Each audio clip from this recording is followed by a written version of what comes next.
హైదరాబాద్ శ్రీనగర్ కాలనీలో వర్ధమాన టీవీ నటి ఝాన్సీ ఆత్మహత్యకు పాల్పడింది. తన ఇంట్లో నిన్న రాత్రి ఆమె ఉరివేసుకుని ఆత్మహత్య చేసుకుంది. ఝాన్సీ మృతదేహాన్ని గాంధీ ఆసుపత్రికి తరలించారు.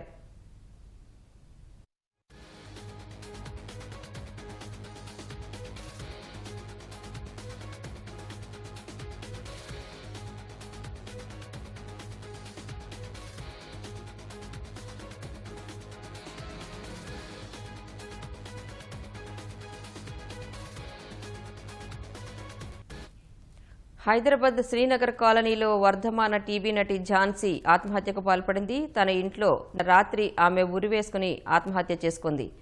ఝాన్సీ మృతదేహాన్ని గాంధీ ఆసుపత్రికి తరలించారు.